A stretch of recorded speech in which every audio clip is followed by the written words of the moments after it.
आज आपण संत तुकारामांच्या एका प्रसिद्ध अभंगावर म्हणजे त्यांच्या वैशिष्ट्यपूर्ण अशा 4 ओळींच्या आध्यात्मिक रचनेवर सखोल चर्चा करणार आहोत. हा अभंग नामसंकीर्तनाचे म्हणजे देवाच्या नावाचा गजर करण्याच्या साधनेचे महत्त्व आणि त्यासाठी लागणारी जी अविचल निष्ठा आहे त्याबद्दल बोलतो. अभंगाच्या ओळी आपल्या सगळ्यांच्याच परिचयाच्या आहेत. 7 दिवसांचा जरी झाला उपवासी तरी कीर्तनासी टाकू नये. आणि मग तुकाराम महाराज ही कल्पना एका टोकाच्या उंचीवर नेतात. ते म्हणतात, फुटो हा मस्तक तुटो हे शरीर, परी नामाचा गजर सोडू नये. शरीराचे होत दोन्ही ते हे भाग, परी कीर्तनाचा रंग सांडू नये. तर मग आजचा आपला चर्चेचा मुख्य प्रश्न हाच आहे की या अभंगातली ही शारीरिक त्यागाची, देहदंडनाची भाषा ही शब्दशः घ्यायची की ती भक्तीची कमालीची तीव्रता व्यक्त करणारी एक सशक्त, काव्यमय अतिशयोक्ती मानायची. माझं मत असं आहे की हा साधनेसाठी केलेला एक थेट आणि शब्दशः उपदेश आहे, जो आध्यात्मिक ध्येयाला शारीरिक अस्तित्वापेक्षा खूप जास्त श्रेष्ठ मानतो. आणि इथेच माझा दृष्टिकोन म्हणजे पूर्णपणे वेगळा आहे. मला वाटतं ही एक अत्यंत प्रभावी रूपकात्मक भाषा आहे. हा काही शारीरिक आत्मनाशाचा उपदेश नाही, तर भक्तीची आंतरिक उत्कटता आणि साधकाचा कोणत्याही परिस्थितीत न डगमगणारा मानसिक निश्चय व्यक्त करण्यासाठी वापरलेली ही एक काव्यशैली आहे. माझी भूमिका अगदी स्पष्ट आहे. हा अभंग म्हणजे भक्तीसाठी कोणत्याही शारीरिक त्यागाला तयार राहण्याचं थेट आवाहन आहे. वारकरी संप्रदायात आणि एकूणच आपल्या भारतीय परंपरेत देहाला कष्ट देणं, तपश्चर्या करणं हे साधनेचं एक महत्त्वाचं अंग मानलं गेलं आहे. तुकाराम महाराज जेव्हा 7 दिवसांचा उपवास असा म्हणतात, तेव्हा ते एक व्यावहारिक उदाहरण देतात. पण त्यानंतर मस्तक फुटणे किंवा शरीर तुटणे हे उल्लेख केवळ अलंकार नाहीत, ते निष्ठेची कसोटी पाहणारे पुढचे टप्पे आहेत. हा एक चढता क्रम आहे. संदेश स्पष्ट आहे की भौतिक शरीर नश्वर आहे, पण नामावरची श्रद्धा शाश्वत आहे. म्हणूनच शेवटच्या ओळीत ते म्हणतात, तुका म्हणे ऐसा नामी ज्या निर्धार तेथे निरंतर देव वसे. हा निर्धार म्हणजे केवळ एक मानसिक इच्छा नाही, तर तो कृतीत उतरवणारी, देहाच्या पलीकडे जाणारी एक तयारी आहे. ही त्यागाची प्रत्यक्ष तयारी आहे. तुम्ही ज्या परंपरेचा उल्लेख केला ती खरी आहे, मी ते नाकारत नाही. पण मला वाटतं आपण तुकारामांच्या एकूण शिकवणुकीच्या आणि वारकरी संप्रदायाच्या मूळ तत्त्वज्ञानाच्या चौकटीत या अभंगाकडे पाहिलं पाहिजे. हा अभंग शारीरिक आत्मनाशाचा पुरस्कार करत नाही. त्यातील जी कठोर भाषा आहे ती भक्तीची आंतरिक तीव्रता आणि अटळ निश्चय व्यक्त करणारी एक सशक्त काव्यशैली आहे. भक्ती साहित्यात तीव्र भावना व्यक्त करण्यासाठी अतिशयोक्तीचा वापर ही एक सर्वमान्य आणि प्रभावी परंपरा आहे, नाही का? कबीर म्हणतात, सीस उतारे भुई धरे तापर राखे पाव, म्हणजे डोकं कापून जमिनीवर ठेव आणि त्यावर पाय दे. याचा अर्थ शब्दशः घेतला तर काय होईल? तिथेही अर्थ तोच आहे की अहंकाराचा पूर्ण नाश कर. तुकारामांच्या अभंगातील कीर्तनाचा रंग सांडू नये ही ओळ खूप महत्त्वाची आहे. रंग हा शब्द आंतरिक आनंद, तल्लीनता आणि एकरूपतेचा सूचक आहे. हा अनुभव शारीरिक नाही, तो मानसिक आणि आत्मिक आहे. त्यामुळे अभंगाचा खरा रोख बाह्य शारीरिक क्रियेपेक्षा आंतरिक स्थितीवर जास्त आहे असं मला वाटतं. पण तुम्ही यातील भाषेच्या थेटपणाकडे मला वाटतं दुर्लक्ष करत आहात. 7 दिवसांचा उपवास ही एक अत्यंत शारीरिक आणि प्रत्यक्ष करता येण्यासारखी गोष्ट आहे. अभंगाची सुरुवातच इथून होते. जर सुरुवातीचा मुद्दा शारीरिक कष्टाचा असेल, तर पुढच्या ओळींना थेट अलंकारिक म्हणून कसं काय बाजूला सारता येईल? मला वाटतं ही साधनेतील प्रगती आहे. आधी उपवास, मग त्याहून मोठे कष्ट सहन करण्याची तयारी. ही भाषा भक्ताला कोणत्याही परिस्थितीत, अगदी प्राणसंकट जरी आलं तरी साधनेपासून विचलित न होण्यासाठी प्रोत्साहित करते. तुकाराम महाराजांची भाषा ही साधी, सोपी आणि थेट आहे. त्यांना जे म्हणायचं आहे ते स्पष्टपणे मांडतात. त्यांना जर अहंकाराचा नाश असं काही म्हणायचं असतं तर त्यांनी तसे शब्द वापरले असते. पण ते थेट मस्तक आणि शरीर या शब्दांचा वापर करतात. हा काही योगायोग नाही. थांबा, पण इथे एक तार्किक अडचण आहे. तुम्ही जो चढता क्रम म्हणत आहात तोच माझ्या मुद्द्याला दुजोरा देतो. 7 दिवसांचा उपवास ही एक शक्य कोटीतील पण कठीण गोष्ट आहे, मान्य. पण मस्तक फुटणे किंवा शरीराचे 2 तुकडे होणे या घटना साधनेलाच संपून टाकतील. जर शरीरच नाही राहिलं तर कीर्तन कोण करणार? नामगर्जर कोण घेणार? त्यामुळे त्याचा शब्दशः अर्थ तर्कसंगत वाटत नाही. मला वाटतं हा चढता क्रम कष्टांचा नाहीये, तर कल्पनेच्या तीव्रतेचा आहे. तुकाराम महाराज म्हणतात की संकट किती मोठं असू शकतं. उपासमारीचं, ठीक आहे, त्याहून मोठं डोके फुटण्याएवढं, ठीक आहे, त्याहूनही मोठं शरीर तुटण्याएवढं. म्हणजे अगदी मृत्यूसमोर उभा ठाकला तरी बेहतर, परिणामाचा गजर सोडू नये. हे झालं मुख्य सूत्र. आणि या सूत्राचं महत्त्व पटवून देण्यासाठी वापरलेले हे अत्यंत प्रभावी अलंकार आहेत, शब्दशः सूचना नाहीत. साधनेला संपवणारी गोष्ट साधनेचा भाग कशी असू शकते? तुमचा मुद्दा मनारी तारी की साधनच संपेल, पण तुम्ही हे विसरताय की भक्तिमार्गात स्वला विसरून जाण्यालाच सर्वोच्च महत्त्व आहे. मीपणाचा, देहभानाचा लय होणं हेच तर ध्येय आहे. जेव्हा एखादा साजक त्या अवस्थेत पोचतो तेव्हा त्याला शरीराच्या अस्तित्वाची किंवा नाशाची पर्वा नसते.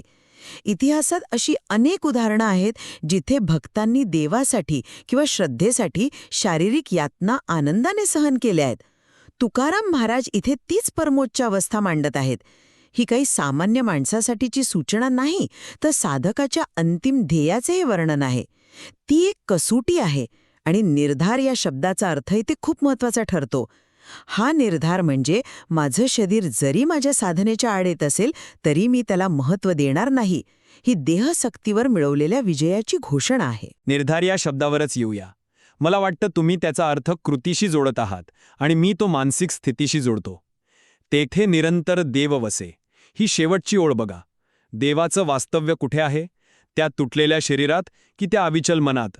निश्चितच मनात. वारकरी संप्रदायावर गीतेचा, विशेषतः ज्ञानदेवांच्या भावार्थ दीपिकेचा प्रचंड प्रभाव आहे. गीतेतील स्थितप्रज्ञ पुरुषाची कल्पना तुम्हाला आठवत असेलच, ज्याची बुद्धी स्थिर आहे, जो सुखदुःखाने विचलित होत नाही. तुकारामांचा हा निर्धार म्हणजे तीच मानसिक स्थिरता आहे. संकट कितीही मोठं असो, अगदी शारीरिक नाशाचं असलं तरी मनातला निश्चय ढळू न देणं हा खरा निर्धार आहे. त्यामुळे जोर बाह्यकृतीवर नाही तर आंतरिक स्थिरतेवर आहे. कीर्तनाचा रंग हा आतून लागतो, तो काही रक्ताच्या रंगाने माखलेला नसतो. पण मग मला एक सांगा, जर हा केवळ मानसिक निर्धार असेल तर इतकी शारीरिक आणि हिंसक भाषा वापरण्याची काय गरज होती? तुकाराम महाराज मनाचा निश्चय ढळू देऊ नये किंवा संकटात धीर सोडू नये असे सौम्य शब्दही वापरू शकले असते. पण त्यांनी अत्यंत दाहक, थेट आणि शरीरावर आघात करणारी भाषा निवडली. या शब्दनिवडीमागे एक निश्चित हेतू असणार. मला वाटतं तो हेतू हाच आहे की भक्ती ही केवळ एक मानसिक भावना नाही, तर ती संपूर्ण अस्तित्वाला व्यापणारी एकनिष्ठता आहे, ज्यात देहाचाही समावेश आहे. जोपर्यंत देहाची आसक्ती आहे तोपर्यंत खरी भक्ती शक्य नाही, हेच त्यांना बिंबवायचं आहे. म्हणून ते देहावर होणाऱ्या टोकाच्या परिणामांची उदाहरणे देतात. ते साधकाला मानसिक नाही तर अस्तित्वाच्या पातळीवर तयार करत आहेत. याचं कारण मला काव्यशास्त्रात दिसतं. महान कवी नेहमीच असे शब्द निवडतात जे वाचकाच्या किंवा ऐकणाऱ्याच्या थेट काळजाला हात घालतात, नाही का? संकटात धीर सोडू नये ही एक सामान्य बोथट उपदेशाची भाषा झाली असती. पण मस्तक फुटो म्हटल्यावर जो परिणाम साधला जातो तो त्या सौम्य भाषेत नाही. ही भाषा भावनांची तीव्रता वाढवते.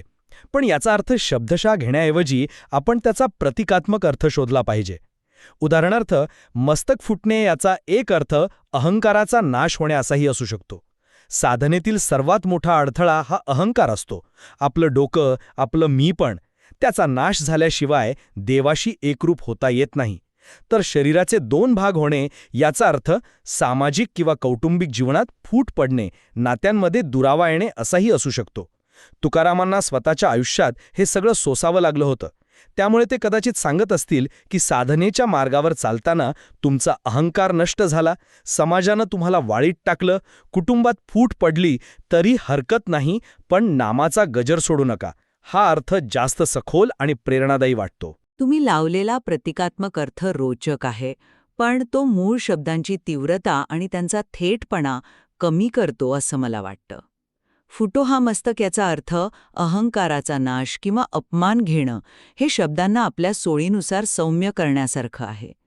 तुकाराम महाराजांच्या काव्यात एक परखडपणा आहे. ते रूपकं वापरतात, पण इथे परिस्थिती इतकी थेट वर्णन केली आहे की त्याला पूर्णपणे प्रतिकात्मक मांडणं म्हणजे त्यांच्या शब्दांच्या सामर्थ्याकडे कानाडोळा करण्यासारखं आहे. जर त्यांना अहंकार म्हणायचं असतं तर त्यांनी अहम किंवा गर्व असे शब्द वापरले असते, पण ते मस्तक आणि शरीर हे शब्द वापरतात. मला वाटतं आपण त्यांच्या शब्दांचा आदर केला पाहिजे आणि त्यांचा जो पहिला थेट अर्थ आहे तो स्वीकारायला हवा. तो अर्थ कदाचित आजच्या काळात आपल्याला अस्वस्थ करणारा वाटेल, पण तो त्या साधनेच्या परंपरेशी सुसंगत आहे. बरोबर आहे. पण संत साहित्याचा मूळ उद्देश काय असतो? समाजाला दिशा देणे, त्यांना उन्नत करणे की त्यांना आत्मनाशाकडे प्रवृत्त करणे? वारकरी संप्रदाय हा काही मूठभर संन्याशांचा किंवा तपस्वींचा मार्ग नाही. तो सर्वसामान्यांचा, प्रपंच करत परमार्थ साधणाऱ्यांचा मार्ग आहे. त्यात सामुदायिक नामसंकीर्तनाला म्हणजे कीर्तनाला आणि भजनाला महत्त्व आहे, एकांतवासातल्या देहदंडनाला नाही. जर तुकारामांचा उपदेश शब्दशः घेतला तर तो वारकरी संप्रदायाच्या मूळ सामाजिक आणि सामुदायिक स्वरूपाच्या विरोधात जातो. तो एक धोकादायक आदर्श घालून देतो. याउलट जर आपण त्याचा प्रतिकात्मक अर्थ घेतला तर तो कोणत्याही काळात कोणत्याही माणसाला लागू होतो. आपल्या ध्येयावर इतकी निष्ठा ठेवा की कोणतीही सामाजिक, मानसिक किंवा शारीरिक अडचण तुम्हाला विचलित करू शकणार नाही. हा संदेश सार्वत्रिक आणि काळाच्या कसोटीवर टिकणारा आहे. त्यामुळे मला वाटतं शब्दांच्या तीव्रतेचा उद्देश हा प्रेरणा देणे आहे, अक्षरशः अनुकरण करायला लावणे नाही.